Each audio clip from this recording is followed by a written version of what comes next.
there are certain characteristics about you as an athlete that play into you as a business owner. What are those things that set you apart, right, that have gotten you through the COVID experience, that got the business through it, that have gotten you through very difficult business situations that I know you've been through? It's the same stuff that got you through athletics, right? Yeah. Yeah. No, I mean, it's on. I get asked this question so many times and in multiple ways, and obviously because of my athletic background. But like, I'm the CEO of today's business, but I'm not the best CEO, right? Like, I know one day, like, my goal is to hopefully have a better CEO than me. They can run and operate the company in so many different ways better than me.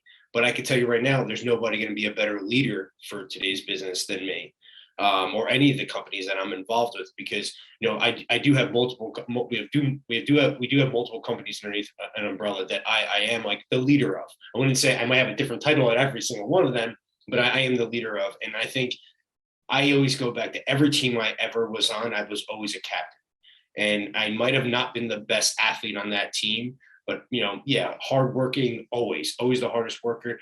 But it was more about like just bringing people together and I kind of sit back at it now. It's like now I'm at like now every year and every stage of my career, and every time I want to like keep on going, I try to like level up, right? So now I'm looking at it where like only team members I want around me are A players that want to be part of a team.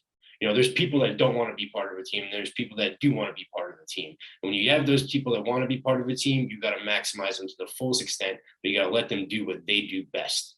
Because you know why? You can always find another team member to do and pick up like what they're not really good at. And I think that you've seen the evolution of today's business as a whole really go to that fact that we're really trying to level up the team members that we have here because they want to be part of it. So I would say any athletic attribute, like, yeah, it can go to athletics, but I think more on like the leadership standpoint of it really comes what translate the most. I mean, it's whether it's from anything. I mean, it's literally from baseball, little league baseball to college football. It was always something that I was able to do. I was always able to bring people together, and then also find the right way these pieces can play together. And now it's become fun, and personally, like, I'm learning things to become a better CEO because that's a challenge to me. Like I'm the worst at writing an email.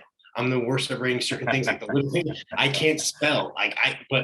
There's something that I do right, and it's fun now that I can try to tackle those things that I know I'm always going to be a great leader, and I always have people wanting to run through the wall for me and work hard because you know why? They know I'm going to work hard with them.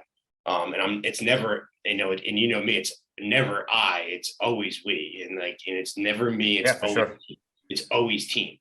I'm only as good as my team members, like only as good. I wouldn't be able to sit here and talk to you and have a great conversation if we didn't have a good team.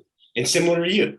But I think that is the most important, like that is the biggest, I can say, like hard work, dedication, discipline, like thing that everybody says. I'm a leader, and I know it, and I take pride in that now more than ever, because I do feel the fact that I look behind my back and I have people just like in a locker room that would go to war with me, and it's great. So it's awesome. That's the biggest attribute. That's my long 5-minute answer.